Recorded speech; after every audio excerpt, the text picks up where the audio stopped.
Já existia corrupção antes do 25 de Abril, e já existia uma fortíssima corrupção. Aliás, junto ao regime anterior havia muita gente, aliás, disse muitas vezes que o Dr. Salazar era uma pessoa muito séria e tal. O senhor disse que ele era sério materialmente, mas intelectualmente desonesto, naturalmente, porque o Dr. Salazar era uma pessoa séria no sentido que não enriqueceu, tanto quanto se saiba, mas à volta dele havia uma corte gigantesca de gente que andava a roubar. Havia os grupos económicos? Exatamente, havia à volta dele um conjunto de grupos económicos, um conjunto de pessoas que roubavam desmesuradamente sobre a população portuguesa. O Salazar, de facto, foi dos que chegou à porta a subir para o lado e permitiu que à volta dele se criasse tanta corrupção. E deixou um conjunto de grupos económicos que dominavam de forma feudal a sociedade portuguesa, que são justamente alguns dos grupos económicos que hoje voltaram a tomar a posição que tinham antes do 25 de Abril.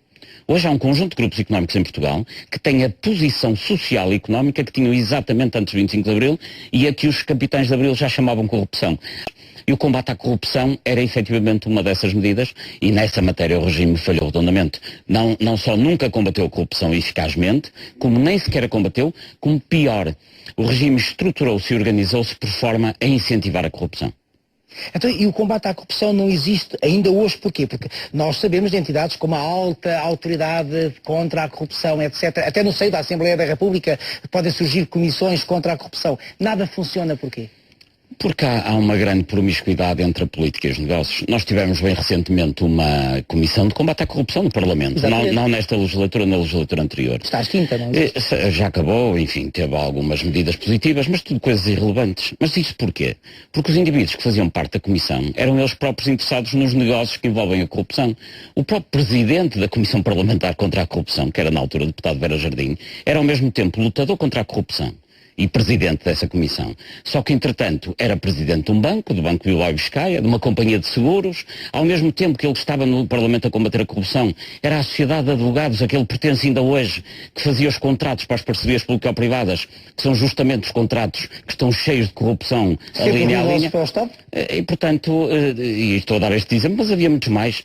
Ainda hoje, se formos ao Parlamento, cerca de 1/3 dos deputados são simultaneamente deputados e representam o povo, mas simultaneamente, dizia, são administradores, diretores, consultores, advogados de empresas que têm grandes negócios. O senhor diz mais, diz que a política e a Assembleia são mega centrais de negócios. Absolutamente. Os grandes negócios hoje fazem-se com a bênção dos senhores deputados.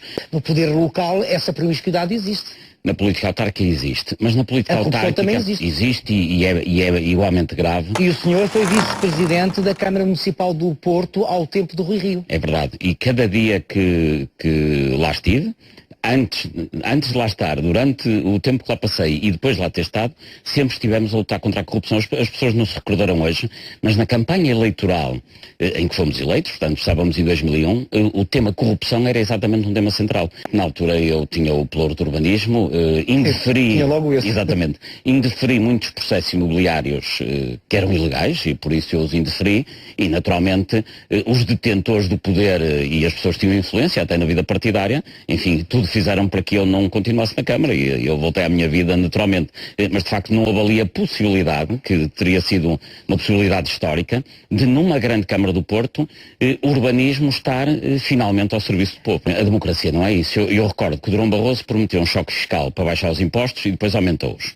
Na altura com Ferreira Leite como ministra. Depois veio Sócrates que disse que não aumentava impostos, aumentou também. Sim, esse era passado 15 dias aumentado. Depois veio Passos Coelho. Quando ia à Alemanha. Depois veio Passos Coelho, que também disse que não ia aumentar impostos, nem baixar rendimentos, nem cortar subsídios e fez o contrário. É o que se vê. No fundo, as campanhas eleitorais, enfim, não faz sentido. Isto não é democracia, não é isto. Mas então acreditamos em quem? Neste momento penso que em ninguém, porque campanhas eleitorais em que as pessoas andam num jogo de sedução a ver quem mente melhor, isso não é uma campanha eleitoral para o Primeiro-Ministro, isso é tipo um concurso para o primeiro mentiroso, se quiserem, que depois, no fundo, quem ganha tem direito a chefiar o governo de Portugal. Mas não é digno de uma democracia em que os políticos cheguem ao poder e façam exatamente o contrário, porque estão a enganar as pessoas.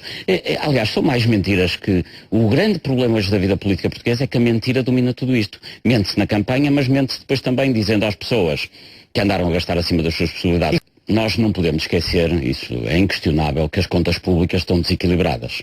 A coleta fiscal é da ordem dos 60 mil milhões, a despesa é da ordem dos 70 mil, tem que se corrigir isto, com mais receita e menos despesa. Só que antes de se buscar dinheiro aos reformados, aos pensionistas, aumentar o IRS, tem que se fazer o seguinte.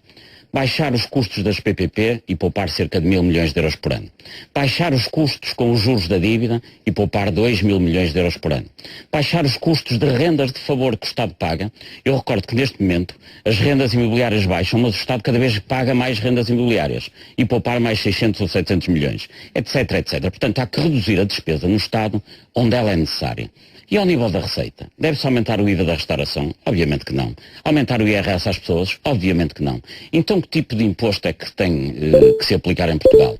É justamente tributar os fundos de investimento imobiliário fechado, que estão isentos de IMI e de IMT, e que representam cerca de 1.500, 2.000 milhões de euros por ano. Aliás, não tributar os fundos dos especuladores imobiliários é exatamente poupar ao pagamento da crise aqueles que mais a provocaram.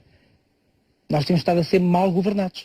Sim, mas isso não é um problema do atual governo, isso é um problema dos vários governos. Décadas. Sabe que é um problema dos vários governos que têm passado a vida a tirar dinheiro aos mais fracos para dar aos mais fortes. O problema é que os políticos que andam por aí estão todos dependentes dos grandes grupos económicos. Então tem que haver uma nova geração de políticos? Tem que haver novos políticos, nem sequer são precisos muitos, porque repare, os políticos que são corruptos... Porquê que o senhor não está na política?